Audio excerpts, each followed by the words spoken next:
രാമായണം നമ്മൾക്കെല്ലാം സുപരിചിതമാണ്. തിന്മയ്ക്കുമേൽ നന്മ വിജയം നേടിയ കഥ.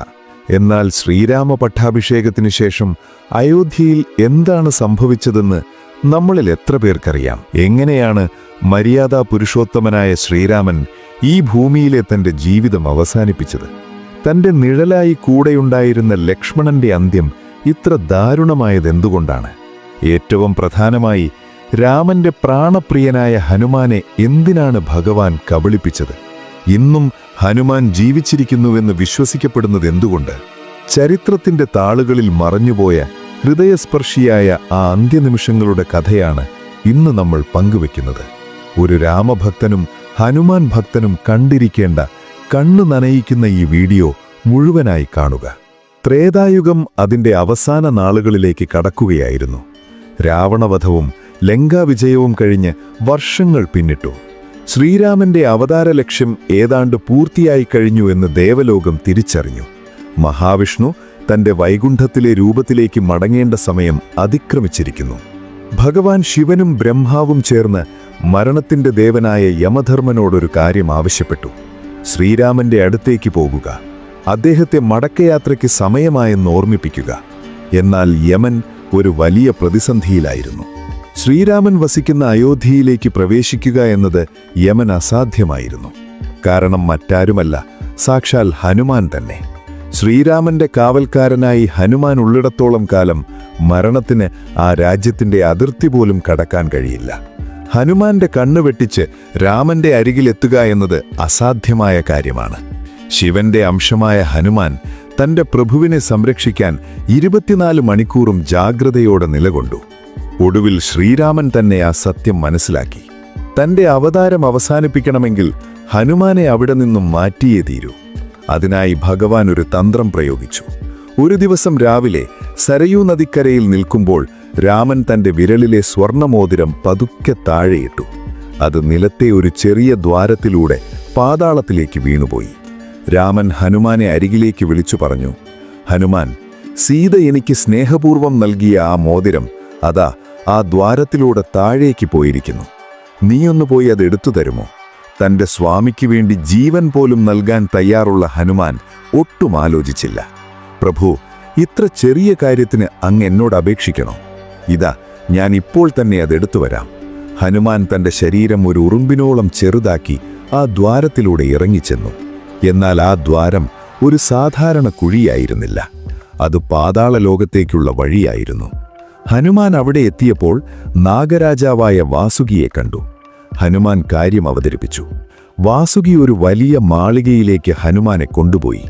അവിടെ കണ്ട കാഴ്ച ഹനുമാനെ അമ്പരപ്പിച്ചു കളഞ്ഞു.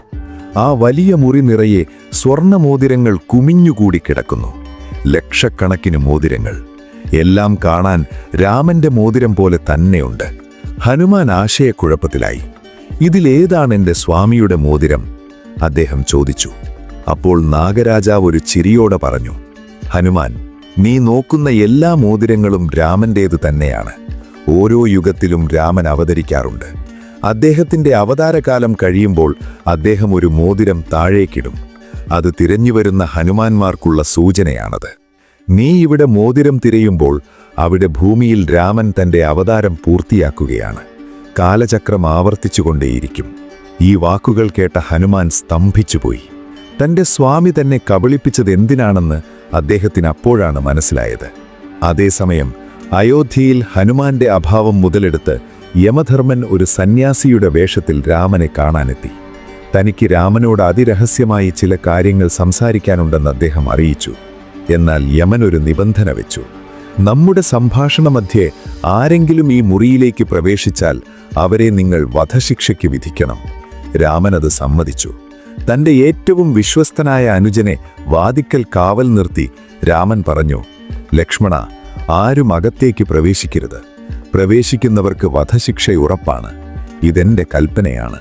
യമനും രാമനും തമ്മിലുള്ള സംഭാഷണം പുരോഗമിക്കുകയാണ്. അത്യന്തം കോപിഷ്ഠനായ ദുർവാസവ മഹർഷി അവിടെ എത്തുന്നത്. അദ്ദേഹത്തിന് ഇപ്പോൾ തന്നെ രാമനെ കാണണം. ലക്ഷ്മണൻ വിനീതനായി അദ്ദേഹത്തെ തടഞ്ഞു. "മഹർഷേ, ഭഗവാൻ ഇപ്പോൾ സ്വകാര്യ ചർച്ചയിലാണ്. അല്പം കാത്തിരിക്കൂ." എന്നാൽ ദുർവാസവ ശാപം നൽകാൻ പേരുകേട്ടയാളാണ്. അദ്ദേഹം പൊട്ടിത്തെറിച്ചു. എന്നെ തടയാൻ നിനക്ക് എത്ര ധൈര്യം? ഇപ്പോൾ എന്നെ അകത്തു വിട്ടില്ലെങ്കിൽ ഞാൻ നിന്നെയും അയോധ്യയെയും നിന്റെ വംശത്തെയും മുഴുവൻ ഭസ്മമാക്കും. ലക്ഷ്മണൻ കടുത്ത ധർമ്മസങ്കടത്തിലായി. ഉള്ളിൽ പോയാൽ തന്റെ മരണം ഉറപ്പാണ്. പോയില്ലെങ്കിൽ രാജ്യം നശിക്കും. സ്വന്തം ജീവനേക്കാൾ തന്റെ രാജ്യത്തെയും ജനങ്ങളെയും സ്നേഹിച്ച ലക്ഷ്മണൻ ഒടുവിലൊരു തീരുമാനമെടുത്തു. രാജ്യം രക്ഷിക്കാൻ വേണ്ടി അദ്ദേഹം മരണം വരിക്കാൻ തയ്യാറായി. ലക്ഷ്മണൻ അകത്തേക്ക് കയറി രാമനെ വിവരമറിയിച്ചു. തന്റെ പ്രിയ അനുജൻ മരണശിക്ഷയ്ക്ക് അർഹനായിരിക്കുന്നു എന്നറിഞ്ഞ രാമൻ തകർന്നുപോയി. യമന് നൽകിയ വാക്ക് ലംഘിക്കാൻ അദ്ദേഹത്തിന് കഴിയില്ല. എന്നാൽ ലക്ഷ്മണനെ കൊല്ലാൻ രാമന്റെ കൈകൾ ഉയരുകയുമില്ല. രാമൻ തന്റെ ഗുരു വസിഷ്ഠനോട് ഉപദേശം തേടി. വസിഷ്ഠൻ പറഞ്ഞു, രാമ, പ്രിയപ്പെട്ടവരെ ഉപേക്ഷിക്കുന്നത് അവർക്ക് മരണത്തിന് തുല്യമാണ്. അതിനാൽ ലക്ഷ്മണനെ രാജ്യത്തുനിന്ന് പുറത്താക്കുക. പക്ഷേ ലക്ഷ്മണൻ അത് സഹിക്കാവുന്നതിലും അപ്പുറമായിരുന്നു. രാമനില്ലാത്ത ഒരു നിമിഷം പോലും എനിക്ക് ജീവിക്കണ്ട. അങ്ങയെ വിട്ടുപിരിയുന്നതിലും നല്ലത് മരണമാണ്. ലക്ഷ്മണൻ നേരെ സരയൂ നദിക്കരയിലേക്ക് നടന്നു. അവിടെ വച്ച് പ്രാർത്ഥനയോടെ അദ്ദേഹം ജലസമാധിയടഞ്ഞു. തന്റെ ജീവിതയാത്രയിലെ ഏറ്റവും വലിയ തുണയും പോയതോടെ ശ്രീരാമനും മടങ്ങാൻ തീരുമാനിച്ചു. അദ്ദേഹം സരയൂ നദിയുടെ തീരത്തേക്ക് നടന്നു. ഈ സമയം പാതാളത്തിൽ നിന്നും മോതിരവുമായി ഹനുമാൻ അതിവേഗം മടങ്ങിയെത്തി. നാഗരാജാവ് പറഞ്ഞ കാര്യങ്ങൾ ഹനുമാന്റെ ഉള്ളിൽ വലിയ ഭയം നിറച്ചിരുന്നു. അദ്ദേഹം അയോധ്യയിലെത്തിയപ്പോൾ കണ്ടത് സരയൂ നദിയിൽ ഇറങ്ങാൻ തയ്യാറെടുക്കുന്ന രാമനെയാണ്. സ്വാമി, എന്നെ ചതിച്ചതാണോ? എന്തിനാണ് എന്നെ മോതിരമെടുക്കാൻ അയച്ചത്? ഹനുമാൻ പൊട്ടിക്കരഞ്ഞുകൊണ്ട് ചോദിച്ചു. രാമൻ ശാന്തനായി ഹനുമാനെ അരികിൽ വിളിച്ചു പറഞ്ഞു, ഹനുമാൻ, നിനക്ക് മരണത്തെ തടയാൻ കഴിയും, എന്നാൽ വിധി തടയാൻ കഴിയില്ല. ഈ ഭൂമിയിലെ എന്റെ സമയം കഴിഞ്ഞിരിക്കുന്നു. നീ ഇവിടെ ഉണ്ടായിരുന്നുവെങ്കിൽ യമന് എന്നെ കൊണ്ടുപോകാൻ സാധിക്കില്ലായിരുന്നു. അതുകൊണ്ടാണ് നിന്നെ ഞാൻ മാറ്റി നിർത്തിയത്. ഹനുമാൻ രാമന്റെ പാദങ്ങളിൽ വീണ് കരഞ്ഞു. എനിക്കും അങ്ങയുടെ കൂടെ വരണം. അങ്ങയില്ലാത്ത വൈകുണ്ഠം എനിക്ക് വേണ്ട. എന്നാൽ രാമൻ ഹനുമാന്റെ തലയിൽ കൈവച്ച് അനുഗ്രഹിച്ചുകൊണ്ട് പറഞ്ഞു, ഇല്ല ഹനുമാൻ, ഈ ലോകത്ത് ധർമ്മം നിലനിർത്താൻ നീ ഇവിടെ ഉണ്ടാകണം. ലോകാവസാനം വരെ നീ ചിരഞ്ജീവിയായി വാഴണം. കലിയുഗത്തിൽ മനുഷ്യർക്ക് തുണയായി നീ ഭൂമിയിലുണ്ടാകണം.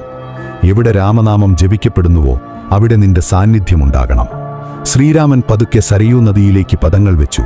ആ നദിയിൽ വെച്ച് അദ്ദേഹം തന്റെ ചതുർബാഹുവായ മഹാവിഷ്ണു രൂപം സ്വീകരിച്ചു.